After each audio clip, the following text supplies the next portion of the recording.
మానవ హక్కుల committee NHRC Nizamabad జిల్లా ముఖ్య నాయకుల సమావేశానికి రావడం జరిగింది. ఈ సందర్భంగా నిజామాబాద్ జిల్లా వ్యాప్తంగా అన్ని ప్రాంతాల నుంచి వచ్చినటువంటి సామాజిక ఉద్యమకారులకు, మేధావులకు, విద్యావంతులకు పేరు పేరున ఉద్యమ అభినందనలు. అలాగే ఈ కార్యక్రమాన్ని ఎంతో విజయవంతం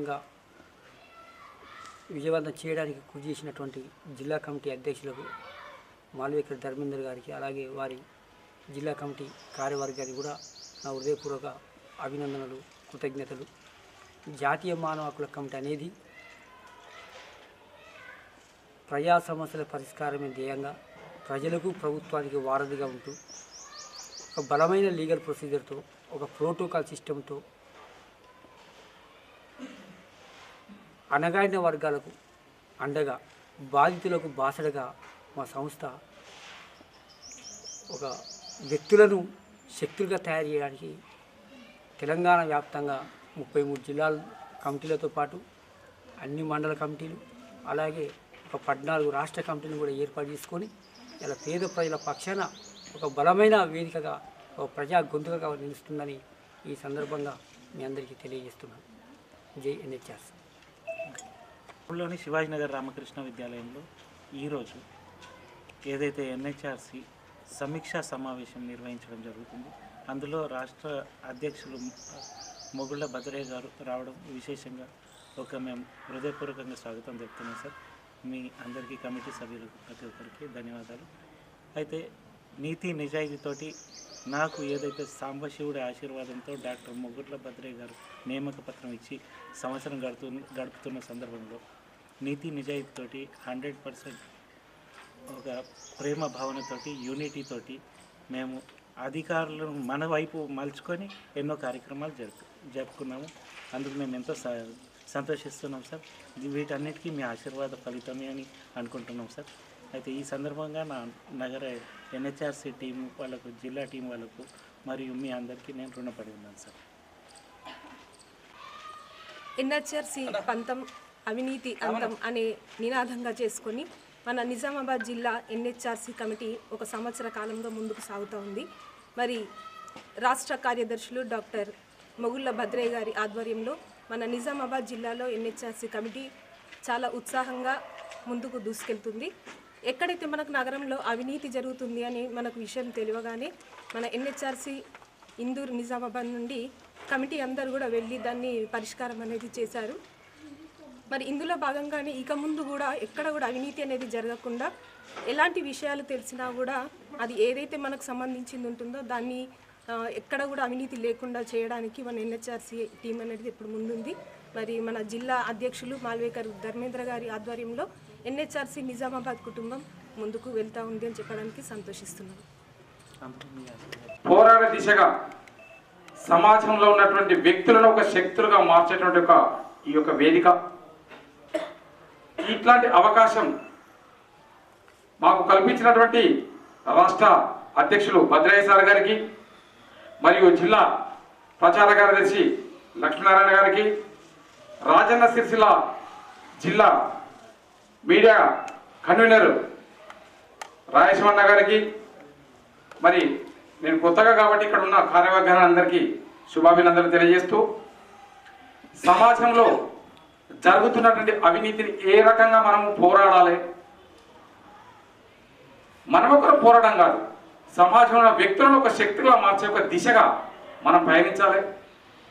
ఆ ప్రయత్నంలో మన ఎన్హెచ్ఆర్సి యొక్క ధ్యేయం, మనందరం ఎవరికి వారే సమస్యను పరిష్కరించుకునే దిశగా సమాజానికి మార్పు కోరే విధంగా మనం ఈనాటి ఎన్హెచ్ఆర్సి కుటుంబ సభ్యులందరినీ ఒక శక్తులుగా తయారు చేసి సమాజం మీదకి వదిలిపెడితే సమాజం ఒక మార్పు కోరుకుంటున్నామని చెప్పేసి ఈ సమావేశం సందర్భంగా మాట్లాడుతూ, ఎందుకంటే సమయాభావం బాగైంది కాబట్టి సార్ గారు చాలా దూరం వెళ్ళాల్సింది కాబట్టి నేను పెద్ద ఉపన్యాసం ఏదలుచుకోలేదు.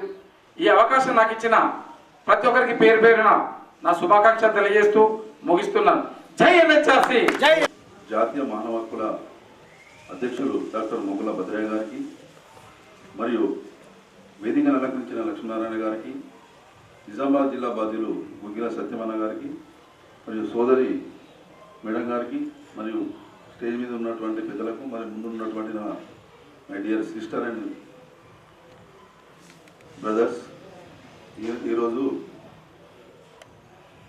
మన వివేకానంద గారి యొక్క జయంతి సందర్భం, ముఖ్యంగా ఇక్కడ సమీక్షా సమావేశం, జాతీయ మానవ హక్కుల సమావేశం. నాకు తెలిసినప్పటికైతే ఇక్కడ రెండే కొటేషన్ అన్నీ దీని యొక్క విషయం మనకు అర్థమవుతుంది.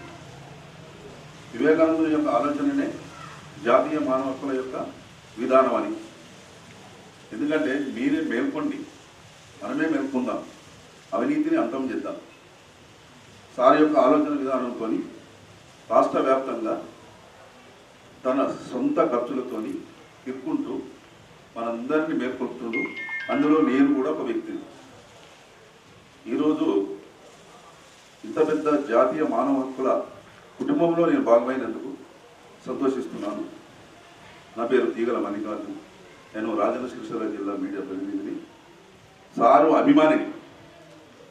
ఎందుకు ఒకటే కాదు, జాతీయ మానవ హక్కుల కమిటీని తన భుజస్కంధాలపై మొత్తం ఆంధ్రప్రదేశ్ తెలంగాణ రాష్ట్రాన్ని ప్రతిరోజు ఒక 100 నుంచి 200, 300 కిలోమీటర్లు తిప్పుకుంటా జాతిని మేల్కొల్పే ప్రయత్నంలో తన భాగం చేస్తున్నట్టే నిజంగా సార్కు ఈ మధ్యలో ఈ విషయంగా వారికి ధన్యవాదాలు చెప్తున్నాను. ముఖ్యంగా ఈ ముఖ్య సమీక్ష సమావేశంలో మీరందరూ సంవత్సరం అవుతుంది కాబట్టి ఇక్కడ అన్ని విషయాలకి తెలిసిపోయినాయి, మేము చెప్పాల్సిన అవసరం లేదు. దీన్ని కంటిన్యూస్ చేయాలని, పరుల కోసం పాటుపడని నరుని బతుకు దేనికని, వాగు పరుగు, ఇటువంటి పరులు అంటే జనాల కోసమే మనం ఈ ప్రయత్నం చేస్తున్నాం. కాబట్టి మనం అందరము ఏకత్రాటిపైకి వచ్చి జాతీయ మానవ హక్కుల కమిటీని ఎటువంటి పొరపాటు చేయకుండా స్వార్థరహితంగా ప్రజాసేవకు అంకితమైదామని ప్రతిదిన బూలుతూ ఈనాటి అవకాశం ఇచ్చినందుకు నేను ధన్యవాదాలు తెలుపుకుంటున్నాను. దక్కేది సముద్రాల మధు, సుధనాచారి మరియు మాధుర్యులకు. ఎందుకంటే ఇంత గొప్ప అరేంజ్మెంట్ చేయడానికి అవకాశం ఇచ్చారు ఈ స్కూల్లో మాకు. మేము మీకు ప్రత్యేక కృతజ్ఞతలు తెలుపుతున్నాం. ఈరోజు వివేకానంద జయంతిని పురస్కరించుకొని ఇంకోసారి చెప్తున్నాను, వారి ఆశీర్వచనాలు సార్ అక్కడ రాశారు ఏమంది, ది ఇన్స్పిరేషన్ అంటే ఆ ఇన్స్పిరేషన్ తోటే మనం ఈ 1 ఇయర్ గడిపాము. ఎందుకంటే ఐడి కార్డ్సే ఇంపార్టెంట్ అసలు, మీ ఆశీర్వచనాలు ఇంపార్టెంట్. ఆ ఆశీర్వచనాలతో 1 ఇయర్ వీళ్ళందరూ నాతో పాటు అధికారులను బెదిరిస్తూ మాట్లాడుతూ పనులు తమకు తాము వాళ్ళు చేపిస్తున్నారు కూడా, ప్రత్యక్షంగా చేపిస్తున్నారు. ఎవరు అధికారులకు? అవినీతి చేసే అధికారులు, నిజాయితీగా నడిచే వాళ్ళతో మేము మా వెనుక ఉంటుంది. అవినీతి చేసే వాళ్ళ ముందు మేము ఉంటున్నాం సార్, ఖచ్చితంగా. అది మీ ఆశీర్వాద ఫలితం. ఎందుకంటే ఎన్హెచ్ఆర్సీ ముందు నుంచి చెప్తుంది, లంచం తీసుకునేవాడు కంటే ఇచ్చేవాడు నేరస్తుడు అని చెప్పి ముందు నుంచి చెప్తుంది. ఇప్పుడు కూడా ఒక్క నుంచి చెప్తున్నాం, ఆ లంచం ఇవ్వడం మానేయండి. ఫస్ట్ మనం ఈ కార్యక్రమం ప్రతి ఒక్కరికి, అది ఇప్పుడు సార్ చంద్రశేఖర్ సార్ చెప్పారు, ఆ సమస్య వాళ్ళకి భారీ, మనకు చిన్న. ఎందుకంటే మనం ఆ స్టేజ్లో ఉన్నాం, పెద్ద స్టేజ్లో ఉన్నాం కాబట్టి ఏదోటి ఆఫీసర్ భయపడుతుంది. కానీ ఆ తిరిగే వ్యక్తి ఎంత బాధపడుతుంది, ఎంత టైంని వృధా చేసుకుంటాడు, కుటుంబాన్ని వదిలేసి కోర్టు చుట్టూ అయినా సరే, పోలీస్ స్టేషన్ చుట్టూ అయినా సరే. ఇంకో అయితే చంద్ర సార్ చాలా మంచి నిర్వచనం చెప్పారు, వాళ్లకు భారీ మనకు చిన్న. కాబట్టి ఆ భారీతనాన్ని మనం చిన్నగా గుండు సుందులాగా తీసేద్దామంటే వార్నింగ్ తోటి అవుతుంది. ఒక అధికారి చెప్పారు, పొద్దున్న లేచి మా గౌస్ గారు ఒకటి చిన్నది వాళ్ళ బ్రదర్ ఒకటి పెట్టాడు, సార్ మేము గల్లీలో క్లీన్ చేపిస్తున్నాం, ఎన్నిసార్లు అడిగినా సార్ కమిషనరేట్ పోయి మేము కంప్లైంట్ ఇచ్చినా అయితే లేదంటే, నాన్నని ఏదైతే జవాబు నెంబర్ ఇవ్వండి, జవాబుకి ఒకటి చెప్పాను, నాన్న నీ పని ఏంటి, నువ్వు గల్లీలో ఎన్ని రోజులు పని చేయాల్సింది, మరి ఉద్యోగాలకు కాళ్ళకు పండుకొని ఇంట్లో జీతాలు ఇస్తున్నావు, ఒక్కసారి నేను అధికారులకు అడుగుతా అంటే, సార్ నేను మీకు 12 గంటల్లో, మీకు 24 గంటల్లో మీకు ఫోటోతో సహా పెడితే సార్ క్లీన్ చేస్తాను. మరి అదే మీ చైతన్యం మీ దగ్గర ఉంటే మాకేం పని ఉంది, మేము మీ వెనుక ఉంటాం. మీరు ఇమీడియట్ డైలీ ఫోటోస్ పెడుతుంటే డైలీ క్లీన్ అవుతుంది. ఇప్పుడు గౌస్ గారు చెప్పారు, సార్ డైలీ వచ్చేస్తారు, 5 లేబర్లు వచ్చి చేస్తున్నారు. ఎందుకు మరి బెదిరించే వరకు చేసుకోవద్దు, వాళ్ళు కూడా నిజాయితీతో చేయండి. మేము వాళ్ళతో ఉన్నాము, మా మొగలు బదిలే సార్ ఆశీర్వచనాలు ఉన్నాయి, మేము ఐడి కార్డ్స్ ఇచ్చినా ఇవ్వకుండా ఇంకా ముందుకు పోతాం. ఎందుకంటే వాళ్ళ పేరు మాకు ఇవ్వాల్సింది. ఏదైతే అంటే ఇది పొలిటికల్లీ చెప్పకూడదు కానీ కేసీఆర్ సార్ ఎట్లయితే తెలంగాణ తెచ్చిండో ఏకైక వ్యక్తి, మా మొగులు భద్రయ్య సార్ కూడా సేమ్ టు సేమ్ ఉన్నారు. ఏకైక వ్యక్తే మొత్తం ఆ రాష్ట్రాన్ని ఉప్పు అందిస్తున్నాడు, 2 రాష్ట్రాలు ఉప్పు అందిస్తున్నాడు. మళ్ళీ చూస్తే సార్ నాకు క్షమించడం ఒక బ్రదర్ చెప్తున్నా పక్క పంచినండి డిస్ట్రిక్ట్లో ఇది ఇలాగే కొనసాగించాలి. కాకపోతే ఒక చిన్న సలహా ఏంటంటే మన దగ్గరికి ఎవరైనా నచ్చేటప్పుడు ముందు వాళ్ళు మన కోసం మంచి కోసం వచ్చిరా చెడు కోసం వచ్చిరా అనేది కొంచెం గమనించాలి. ఎందుకంటే వాళ్ళు కొంతమంది మన దగ్గర చెడు చేసి కూడా మన దగ్గరికి వస్తారు. వాళ్ళకి మన సపోర్ట్ ఎప్పటికీ ఉండదు, దానివల్ల మనది కూడా ఖరాబ్ అయిపోతుంది. అలాగే మన ఎన్ఆర్టీసీలో మన న్యూస్ మన గురించి బయటకు తెలియకపోవడానికి కారణం చాలా ఉంది. దానివల్ల మన మొగుల భద్రయ్య సార్ గారు కొత్త మీడియాను కూడా తీసుకొచ్చారు, న్యూస్ పేపర్ అండ్ ఛానల్ కూడా తీసుకొచ్చారు. దాన్ని కూడా కొంచెం అందరి ప్రజల్లోకి తీసుకెళ్ళాలి. ఒక సెకండ్ టైం లేదు, సార్ మాట్లాడగలుగుతారు. విశ్వగురు స్వామి వివేకానంద యొక్క జయంతి శుభ సందర్భంగా కార్యక్రమం నిర్వహించి అనంతరం ఈ కార్యక్రమం చేపట్టిన నిజామాబాద్ జిల్లా కమిటీ నాయకులకు, ఇక్కడ సభాధ్యక్షత వహిస్తున్నటువంటి జిల్లా అధ్యక్షులు మాల్విక ధర్మేందర్ గారికి, అలాగే ఈ కార్యక్రమానికి ఇచ్చేసినటువంటి మెదక్ జిల్లా నుంచి సుదూరంకి వచ్చినటువంటి జిల్లా అధ్యక్షులు సోదరుడు, మన సంస్థ ఫౌండర్ మెంబర్ మురుగలపల్లి సాయి ప్రసాద్ గారికి, అలాగే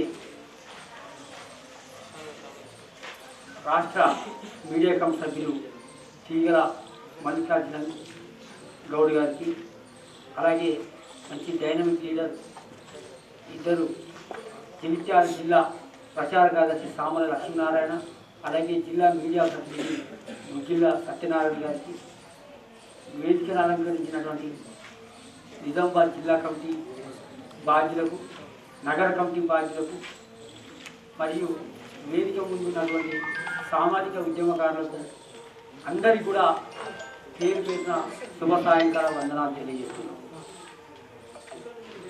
ఈరోజు చాలామంది చాలా ఉమెన్ రైట్స్ అంటారు, కొంతమంది మెడలకు దండలు వేసుకొని తిరిగే వాళ్ళు కూడా ఉన్నారు.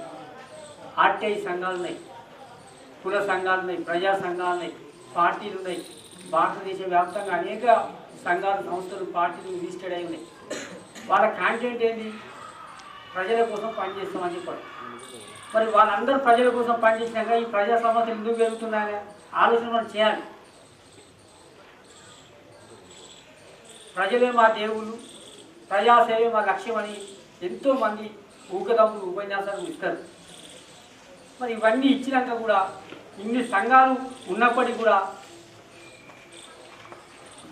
రోజు రోజుకు సమస్యలు పెరుగుతున్నాయి కానీ తగ్గడం లేదు.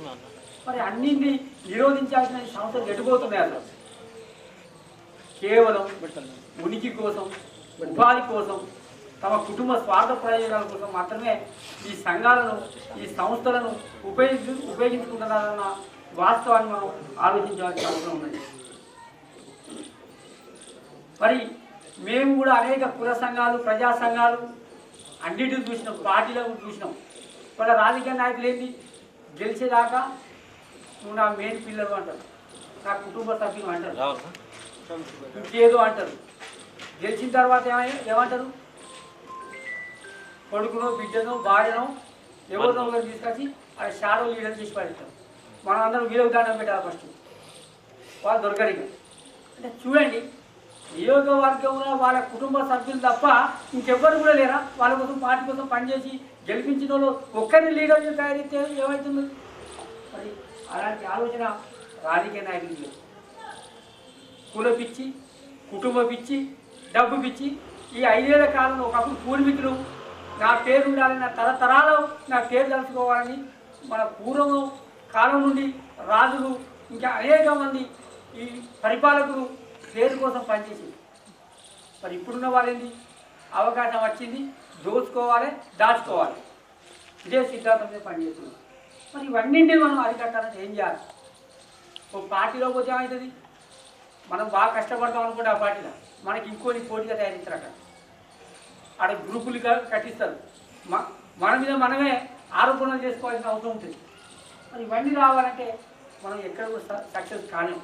కాబట్టి ఇక్కడ మేము వాస్తవానికి దేశవ్యాప్తంగా కొంతమంది సీనియర్ రిటైర్డ్ జడ్జీలు, సీనియర్ సుప్రీంకోర్టు హైకోర్టు జడ్జీలు, న్యాయవాదులు, పోలీస్ అధికారులు, ఐఎస్ ఐపీఎస్ రిటైర్డ్ ఆఫీసర్లు అందరి సమక్షంలో మేము ఒక 2 సంవత్సరాలు మేధోమథనం చేసినాం. మేధోమథనం చేసి ఒక 1600 డ్రాఫ్ట్లు తయారు చేసినాం. 1600 డ్రాఫ్ట్లు ఏంటి అంటే గ్రామ పంచాయతీ నుంచి మొదలు పెడితే రాష్ట్రపతి భవన్ వరకు ఎక్కడ ఏం జరుగుతుందనే అంశం మీద మేము ఒక డ్రాప్అవుట్ చేసినాం. మేము మరి అది ఇంప్లిమెంట్ చేయాలంటే ఏం చేయాలి? ఫస్ట్ ఒక బలమైన నిర్మాణం జరగాలి, ఒక ప్లాట్ఫామ్ కావాలి. ఒక నిజామాబాద్లో మాధురి మేడము, లేదా కామారెడ్డిలో రమేషో, లేకుంటే ధర్మేందర్ గారో, లేకుంటే లక్ష్మీనారాయణ గారు, సాయి ప్రసాద్ యాదవ్, లేకుంటే ఇక్కడ సోదరులు మన ఆర్మూర్లో భారతి మేడం మాట్లాడితే ఏమవుతుందంటే ఇలా ప్రశ్నించే గొంతుకల మీద ఎక్కడికక్కడ అణచివేతలు అనేవి జరుగుతాయి. ప్రశ్నించే గొంతుకలను మూసేవాళ్ళని. ఇదే సందర్భంలో సందులో సడమి అన్నట్టు ఇలా మీడియా ఉన్నది, మీ అందరికీ తెలుసు. మీడియా అనేది ఏంటి చేయాలా? ఒక ప్రతి పేపరు ఎవరి కోసం పుట్టిందా? లేదా ప్రజల కోసం పుట్టిందా? యూట్యూబ్లు వచ్చినాయి, ఛానళ్ళు వచ్చినాయి, అనేక 1,90,000 వచ్చినాయి ఈ రోజులలో మీడియా పేరిట, సోషల్ మీడియాతో పాటు. మరి వాళ్ళందరూ ఎవరి కోసం పనిచేస్తాను? ఏదైనా ప్రజా సమస్య వచ్చిందటైతే ఫస్ట్ ధ్యానం పడతాను. మనం ఏదైనా ప్రజలు ఎదుర్కొనే సమస్యను మీ మీడియా ద్వారా అధికార దృష్టికి తీసుకెళ్ళి ఈ సమస్య పరిష్కారం కోసం కృషి చేయాలని చెప్తే మన కోసం పనిచేస్తలేరు వాళ్ళు. సంబంధించిన అధికారికి ఫోన్ చేసి, అయ్యా మరి నీ మీదనే వచ్చిందో లెటరు, మన రాయమంటావా నాకు అది ఇచ్చుకునేది ఉన్నాడే బేరం అడుగునే పరిస్థితులు ఇప్పుడు దాపురించింది. మరి ఇలాంటి పరిస్థితి నుంచి మనం బయటపడాలనే కాన్సెప్ట్ తోటి ఫస్ట్ ప్రతి దేశంలో పుట్టిన ప్రతి పౌరుడు భారత రాజ్యాంగం కల్పించిన హక్కులతో పాటు తన బాధ్యతలు కూడా తెలుసుకోవాల్సిన అవసరం ఉన్నది. బాధ్యత ఏంటిది? ఇప్పుడు ఆ సార్ చెప్పింది, ఒక మిత్రులు చెప్పింది, మా కాడ ఈ పని జరగలేదు, మేము మాట్లాడినామంట. నీ ఇంటి ముందర గుంతబాటే కూడుకున్నవి దేశ నాయకులు ఎట్లయితే, రాజకీయ నాయకులు ఎట్లయితే ఫస్ట్ నీ ఇంటి చుట్టూ సమస్య లేకుండా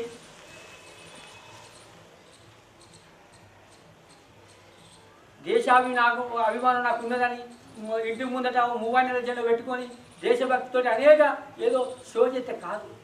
ప్రజల కోసం పనిచేయాలి. ఇక్కడ మరి ప్రజల కోసం పనిచేయాలంటే ఫస్ట్ మన బాధ్యత ఏంటి? నేను ఈ దేశమాత బిడ్డను,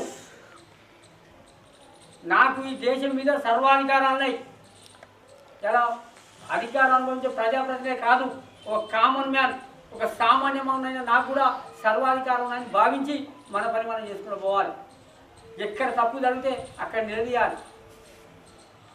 ఎక్కడనైతే చేయబట్టి ఆశిస్తామంటే అక్కడనే మనం ఆగిపోతాం. శాసించడానికి ప్రయత్నం చేద్దాం. అప్పుడే వ్యక్తులు శక్తులు అవుతాం.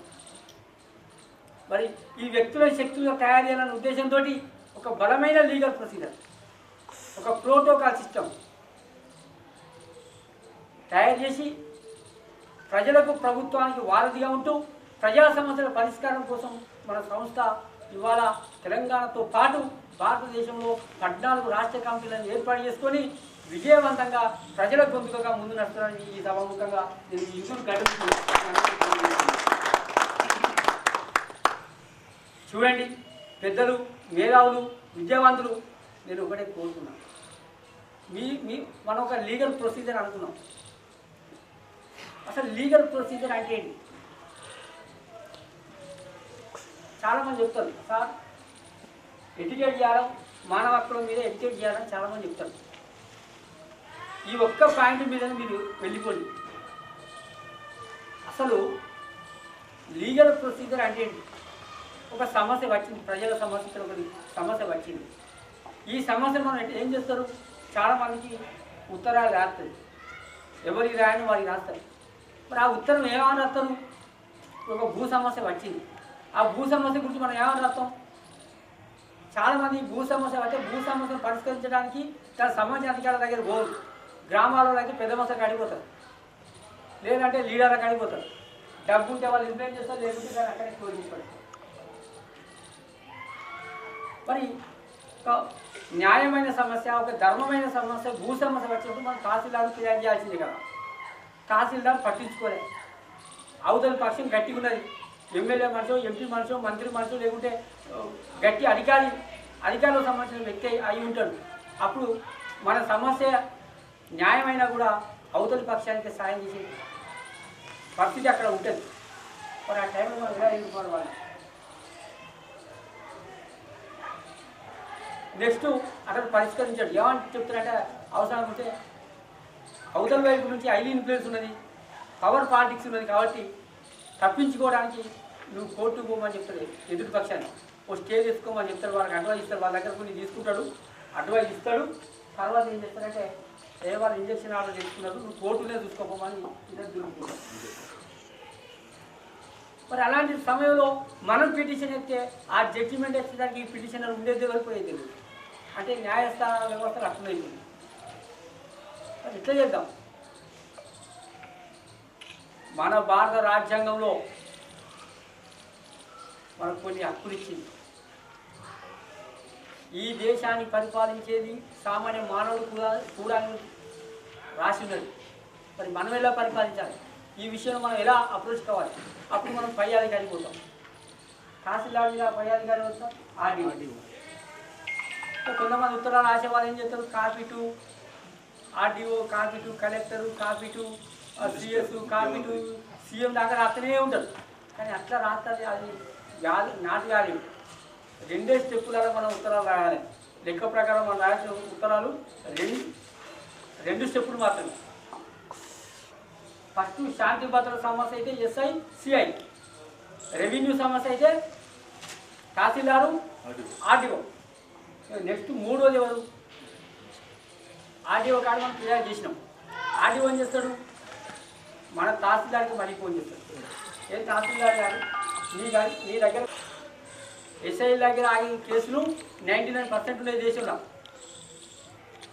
మనం ఏం చేయాలి, నెక్స్ట్ స్టెప్ ఎవరు, కలెక్టర్కి ఏమన్నా రాస్తాం సార్ మనం అంటే మన సమస్యలు పరిష్కరించమని కోరుకుంటూ నేను తహసీల్దార్ గారికి ఆర్టీఓ గారికి కూడా మనకి మీరు ఫిర్యాదు చేయడం జరిగింది.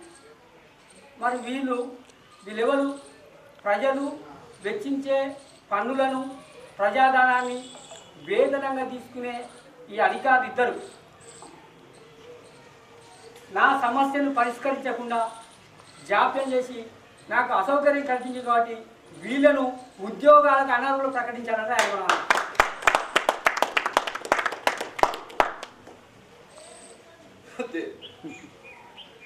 మన సమస్యను పరిష్కరించు అని చెప్పాలి. నెక్స్ట్ మనం ఇద్దరికైతే ఫిర్యాదు చేసాం కదా, ఇంకా టైం అయితే వేస్ట్ అయింది కదా. మరి వాళ్ళు ఎవరు, మన మనసులే కదా. మనం పన్నుల రూపంలో వచ్చే ప్రజాధనాన్ని వేతనంగా తీసుకుంటున్నారు కదా, మరి వాళ్ళని పరిష్కరించదు. కాబట్టి వాళ్ళను ఉద్యోగాలకు అనర్హులు ప్రకటించమని చెప్తాం. అప్పుడు కనీసం కలెక్టర్ గారు ఏం చెప్తారు, అక్కడ ఓ మెమో అందిస్తారు. వాళ్ళ ఉద్యోగ జీవితంలో ఒక మెమో అయినా జారీ చేస్తారు అక్కడ. ఆ మెమో వాళ్ళు ఏమైతుందని మీ అందరికీ తెలుసు. లాస్ట్కు రిటైర్డ్ అయ్యే వాళ్ళకి కూడా అదొక రిమార్క్ వాళ్ళకి సార్కు తెలుసు. ఉద్యోగ జీవితంలో రిటైర్డ్ అవుతుంది కాబట్టి ఒక్క మెమో పవర్ ఎంతో సార్కు తెలుసు. ఇక్కడ అంటే అక్కడ కూడా కాదు, కలెక్టర్ దగ్గర కాలేదు. మరి మనం ఏం చేద్దాం, చాలామంది ఎస్సీ కమిషన్ ఉన్నాయి, ఎస్టీ కమిషన్ ఉన్నాయి, బీసీ కమిషన్ ఉన్నాయి, మహిళా కమిషన్ ఉన్నాయి, చైల్డ్ వెల్ఫేర్ కమిషన్ ఉన్నాయి, లోకాయుక్త ఉన్నది, ఆర్టీఐ ఉన్నది, మానవ హక్కుల కమిషన్ ఉన్నది. మరి ఇన్ని కమిషన్లు ఉన్నాయి. మరి ఈ కమిషన్లో ఫిర్యాదు చేసినప్పుడు ఏమవుతుంది చెప్పండి. మన ముందు ఏమయ్యా ఆయన సమస్య ఎందుకు పరిష్కరించారని మనం ముందు ఎదుగుతారు వాళ్ళని. సార్ తప్పకుండా చెప్తామని జీవు అని వీళ్ళు వస్తారు. ఆ లెటర్ ఎవరు పోతుంది, కలెక్టర్ పోతుంది. ఫస్ట్ పై నుంచి వచ్చి లెటర్ అంతా ఎవరికి వస్తుంది, కలెక్టర్కి వస్తుంది. మరి కలెక్టర్ వస్తారా, ఆ కమిషన్ గారికి రాడు.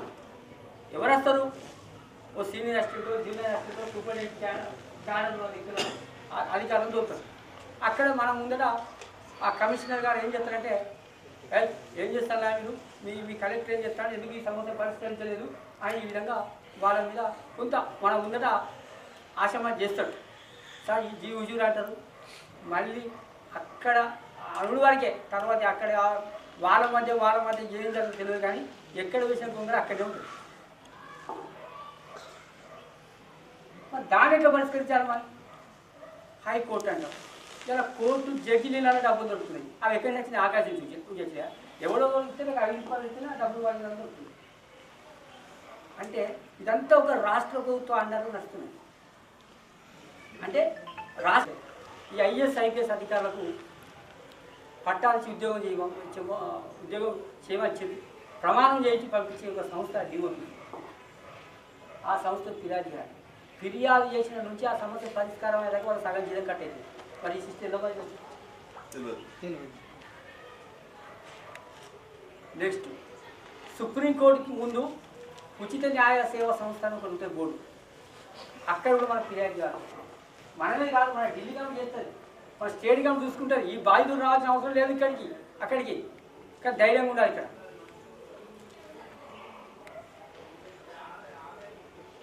అక్కడికి మరి ఫైల్ పట్టుకోవాల్సింది ఎవరో తెలుసా? ఈ సూపరింటెండెంట్లు, ఈ సీనియర్ అసిస్టెంట్లు, జూనియర్ అసిస్టెంట్లు వీళ్ళు కాదు. డైరెక్ట్ ఆ సంబంధించిన జిల్లా కలెక్టర్ ఫైల్ పట్టుకొని పోవాల్సింది. ఇక్కడ సిఎస్ ఢిల్లీ పోవాల్సింది. అంత గొప్ప న్యాయ వ్యవస్థ మన భారత రాజ్యాంగం మనకి ఇచ్చింది. కానీ మనం అందరం ఎక్కడ ఆగుతున్నాం అంటే తహసీల్దార్ దగ్గర ఆగుతున్నాం, లేదంటే ఎస్ఐ దగ్గర ఆగుతున్నాం. ఇక వాళ్ళతో నాకేం తెలియదు. అట్లా దేశ పౌరుడిగా మనం ఏం చేయాలో ఈ సమాజంలో అవగాహన కలిగి ఉండాలి. కాబట్టి ప్రియమైన మిత్రులు, జాతీయ మానవ హక్కుల కమిటీ అనేది ఇప్పటికే ఈ విషయాల మీద నిరంతరమైనటువంటి పోరాటం చేస్తున్నారు. ఇక కొంతమంది మేధావులు అంటారు, హైదరాబాద్లో కూర్చున్నారు, మానవ హక్కుల కమిటీ అనకు, ఇది నక్సలైట్తో సమానం అంటున్నారు. అది మానవ హక్కుల కమిటీ వేరు, పౌర హక్కుల కమిటీలు వేరు. ఈ రెండు డిఫరెన్స్ కూడా తెలివాయి కొంతమంది. ఇంకొకటి సార్, జాతీయ మానవ హక్కుల కమిషన్ ఉంటుంది, ప్రతి రాష్ట్రంలో కూడా మానవ హక్కుల కమిషన్ ఉంటాయి. మరి మానవ హక్కుల కమిషన్ ఉండగా ఈ మానవ హక్కుల కమిషన్ మనం చేస్తారని అడిగేవాళ్ళు ఉంటారు. అధికారికంగా వాళ్ళకు ఒక ప్రోటోకాల్ ఉంటుంది, ఒక పోర్ట్ఫోలియో ఉంటుంది, వాళ్ళకు అన్ని ఒక మంత్రికి ఎన్ని సౌకర్యాలు కల్పిస్తారో అన్ని ఉంటాయి ఆ కమిషనర్. మరి ఉన్నాగా కూడా మరి ఇక మీరేం చేస్తారు? మరి అడిగేవాళ్ళు ఉంటారు చక్కగా. నేను అడుగుతాను కదా, అదే దాన్ని అడిగే వాళ్ళు ఉంటారు. పెన్ను పేపర్ మాత్రమే. మనం ఒక సభ్యుడు పోయి ఆఫీసర్ చుట్టూ తిరగాల్సిన అవసరం కూడా లేదు. మనం లెటర్ రాయాల్సిందే. మన దృష్టికి వచ్చిన విషయంలో మనం ఓ లెటర్ రాసి సమాచారం అధికారికి లెటర్ మనం పోయి ఇవ్వవలసిన అవసరం కూడా. రిజిస్టర్ పోస్ట్ ఉంది, పోస్టల్ డిపార్ట్మెంట్లో మనం డెవలప్ చేసినట్టే రిజిస్టర్ పోస్ట్ చెప్తాం. దేశ సంపదకు కొంత మనం పెంచినట్టే కదా. కాబట్టి పోస్ట్ ద్వారా సంబంధించిన అధికారికి మనం లెటర్ రాయాలంటే అక్కడ పని కాదంటే ఈ పేపర్ పెన్ను ద్వారా మనం ఏ స్థాయిలో పోవడం. ఇప్పుడు నేను చెప్పిన పద్ధతిలో లీగల్ ప్రొసీజర్ ద్వారా మనం వెళ్ళిపోవాలి. నేను ఉమెన్ రైట్స్ అని చెప్పి ఎక్కడికో పోయి తీసుకోవాల్సిన అవసరం లేదు. మనం పోయే పనిలో ఒక కామన్ వ్యక్తి లాగానే పోవాలి. ఇది మన సిద్ధాంతం. సామాన్య మానవుడు పోయినా కూడా రెస్పెక్ట్ ఇవ్వాలి సార్. అధికారి ఇవ్వకూడదా? ఇవ్వాలి. ఇవ్వకుంటే వచ్చి గ్రూపులో పెట్టండి, మన సంస్థ సంబంధించి గ్రూపులో పెట్టండి. దీనికి సంబంధించినటువంటి సపరేట్ టీం ఉన్నది. మనకు ఒక ఆపరేషన్ దుర్యోధన టీం అని ఒకటి ఉంటుంది. వాళ్ళు ఏం చేస్తారంటే ఏ అధికారి అయితే ఒక కామన్ మ్యాన్కి అట్లా ఉద్యోగ ధర్మాన్ని, వృత్తి ధర్మాన్ని నిర్వర్తించకుండా తన అధికారాలను కూడా దుర్వినియోగం చేస్తారో వాళ్ళ యొక్క సంగతి ఎట్లా అంటే ఉద్యోగం రాకముందు కొన్ని ఆస్తులు, ఉద్యోగం వచ్చిన తర్వాత వచ్చే ఆస్తులను అన్నిటి కూడా లెక్క తీసి ఈ సమాజంలో దోషం నిలబెట్టే బాధ్యత మన జాతీయ మానవ హక్కుల కమిటీ తీసుకుందని ఈ సభాముఖంగా ఎక్కడ కూడా మన సభ్యునికి కష్టం వచ్చినా నష్టం వచ్చినా కూడా వాళ్ళని చూసుకోవాల్సిన బాధ్యత మన సంస్థ తీసుకుందని మన సంస్థ నమ్మిన వాళ్ళ కోసం అవసరం ఉంటే ఢిల్లీ వ్యక్తి ఎక్కడానికి సిద్ధంగా ఉన్న ఈ సభాముఖంగా తెలియజేస్తాను. ముఖ్యమైన మిత్రులు, సామాజిక ఉద్యమకారులు ఈరోజు మాల్వేకర్ ధర్మేంద్ర గారి ఆధ్వర్యంలో ఒక మంచి విశాలమైనటువంటి ఒక విద్యా ప్రాంగణంలో ఈరోజు ఈ సమావేశాన్ని ఏర్పాటు చేసుకోవడం, ఈ సమావేశానికి నేను రావడం, నాతో పాటు ఇతర జిల్లా అధ్యక్షుడు సాయి కృష్ణ గారు కూడా వేదికకి రావాల్సిన కోరుతున్నాం. కామారెడ్డి జిల్లా ఇన్ఛార్జ్ అయినటువంటి సాయి కృష్ణ గారు మంచి మంచి లీడర్, మంచి అభ్యుదయవాది, ఇంకా అక్కడ బాధ్యత అని చెప్పిన నేను సంస్థ అని చెప్పి నువ్వు అందరినీ వదిలి పెట్టి నేను ఏదో దేశ సేవ చేస్తాను కదా తప్పది. ఫస్ట్ నీ కుటుంబాన్ని కూడా తీసుకోవాల్సిన బాధ్యత మనకి ఫస్ట్ బాధ్యత ఎక్కడ కానీ కుటుంబమే, కుటుంబం తర్వాతనే అదర్. కాబట్టి ప్రియమైన మిత్రులు, సమయం చాలా ఆసన్నమైంది. ఎందుకంటే ఇంకా నియామక పత్రాలు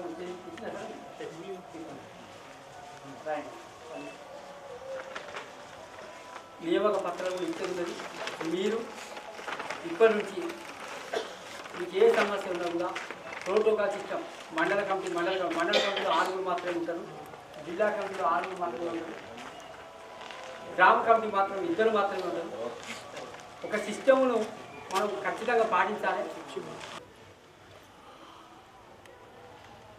ఉపాధ్యక్షులు వెన్నిగల్ల సురేష్, అలాగే రవికుమార్, ప్రధాన కార్యదర్శి మోదినిపల్లి చంద్రశేఖర్, ఉపాధ్యక్షులు వెన్నిగల్ల సురేష్. సార్ ఎక్కడ సార్ మీ అందరినీ నిజామాబాద్ జిల్లా సీనియర్ సభాముఖంగా అనౌన్స్ చేయడం జరుగుతున్నది. కాబట్టి సార్ మల్లికార్జున సార్ రండి. ఒక్క మాట అందరూ కూడా ఆలోచించాలని విజ్ఞప్తి చేస్తున్నా. రఘురాజ్ సార్, ఈరోజు మీ అందరికీ మేము నియామక పత్రాలు మా స్వాస్థాలతోటి మీ స్వాస్థాలకు అందిస్తున్నాం. అయితే ఈ నియామక పత్రం తీసుకున్న వారు ఈ రోజు నుంచి వ్యక్తులు కాదు, మేము ఈ సమాజంలో శక్తులుగా భావించాలని నేను మీ అందరినీ సభాముఖంగా కోరుతున్నాను. అలాగే ఈ పేపర్ తీసుకున్నాం, నాకు ఎవరు భద్రేశారట, ఊళ్ళో భద్రేట, మల్లికార్జున గౌడట, సాయి ప్రసాద్ యాదవ్ మీరేకట వచ్చిన పత్రం ఇచ్చిపోయిండు, మరి మేము ఏం చేయాలి దీన్ని అనుకుంటే రావే సాయం కదా రండి రండి. మన నియామకం అన్ని అందులో మనం ప్రకటించుకోవాలి. రోజుకి ఇద్దరు చేయండి సార్, మన పేపర్లో రాద్దాం, రోజుకి ఇద్దరు గురించి మాట్లాడదాం. దానివల్ల ఏమైందంటే మన వాళ్ళు చూస్తారు, ఇక అరే మా వాళ్ళు జిల్లా జనరల్ సెక్రటరీ అయినట, మా వాళ్ళు జిల్లా కార్యదర్శి అయినట, కంగ్రాచులేషన్ మన చుట్టూ ఉన్న వాళ్ళంతా మనకు కంగ్రాచులేషన్ చెప్తారు. నేనైనా నువ్వు గంట కొట్టాల్సిన అవసరం లేదు, భజన చేయాల్సిన అవసరం కూడా లేదు, ఎక్కడ డప్పు కొట్టాల్సిన అవసరం కూడా లేదు.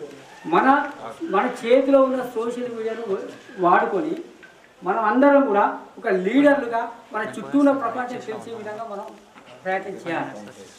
రెండోది, మన విలేజ్లో ఆర్టీ హక్కును ఎలా ఇచ్చిందో సోషల్ మీడియా కూడా మనకు ఒక హక్కే. కాబట్టి దీన్ని మనం విస్తృతంగా యూజ్ చేసుకోవాల్సిన అవసరం ఉందని కూడా ఈ సభాముఖంగా తెలియజేస్తూ, ఈరోజు నియామక పత్రాలు అందుకోబోతున్నటువంటి మన జిల్లా అధ్యక్షులు మాల్వేకర్ ధర్మేందర్ గారికి మరొకసారి వారి యొక్క నియామకాన్ని రెన్యువల్ చేస్తూ, ఇది తాత్కాలికమైన ఈ పత్రం కూడా అందరిలాగా మేము సంవత్సరాల కొద్దీ లైఫ్ టైం అని మన సంస్థ మనది కాదు. మన పనితీరును బట్టి, మన యాక్టివిటీని బట్టి మనం ఎంత దూరం లీడర్షిప్ డెవలప్ చేసుకుంటాం అనే అంశాన్ని మీకు తెలియకుండా, నాకు తెలియకుండా, మన అందరికీ ఎవరు తెలియకుండా మనకు ప్రత్యేకంగా అబ్జర్వేషన్ టీం అనేది ఒకటి ఉంటుంది. అబ్జర్వేషన్ టీము మన లీడర్షిప్ను వాళ్ళు ఖచ్చితంగా అబ్జర్వ్ చేసుకుంటుంటారు. కాబట్టి వాళ్ళు మనకు తెలియకుండానే దీన్ని రెన్యువల్ చేస్తారని కూడా మీకు తెలియజేస్తున్నాం. ఎవరైతే మన సంస్థకు విరుద్ధంగా ఉంటారో, దీన్ని ఎవరైతే యూజ్ చేసుకోరో వారిని తెలియకుండానే రిమూవ్ కూడా చేసే హక్కులు మేము వాళ్ళకు కల్పించాం. కాబట్టి ఈ యొక్క పత్రాన్ని మీకు ఒక సర్టిఫికేట్గా భావించి దీని ద్వారా మీరు ఈ సమాజంలో ఒక గొప్ప శక్తులై ఈ సమాజానికి ఉపయోగపడాలని నేను కోరుకుంటున్నాను. మీరు ఇంకొక విషయం ఆలోచించాలి. కాబట్టి దీన్ని మీరు మంచి పనులకు మాత్రమే ఉపయోగించుకోవాలని సభాముఖంగా నేను మీకు 2 చేతులు జోడించి కూడా నేను విజ్ఞప్తి చేస్తున్నాను. కాబట్టి మీరు శక్తిగా ఎదగడానికి తప్ప నేను పర్సనల్గా తీసుకొని దీన్ని నేను ఏదో యూజ్ చేసుకుంటాను మాత్రం మనకు కూడా అబ్జర్వేషన్ టీం ఉంటుంది. నేను జిల్లా కమిటీని కూడా మేము అడగవలసి వస్తుంది. కాబట్టి అలాంటి పరిస్థితులు తీసుకురావద్దని కూడా ఈ సభాముఖంగా మీ అందరికీ మేధావులైన మీ అందరికీ కూడా మరోసారి మీకు తెలియజేస్తూ జిల్లా అధ్యక్షులుగా మాల్వేకర్ ధర్మేందర్ గారికి మరోసారి తెలియజేస్తూ వాటి నియామక పత్రం రాష్ట్ర కమిటీ సభ్యులు మన మల్లికార్జున గౌడ్ అలాగే మెదక్ జిల్లా అధ్యక్షులు సాయి ప్రసాద్ యాదవ్ చేతుల మీద తీసుకొచ్చి కోరుతున్నాం.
నెక్స్ట్ మందుల దినేష్ కుమార్.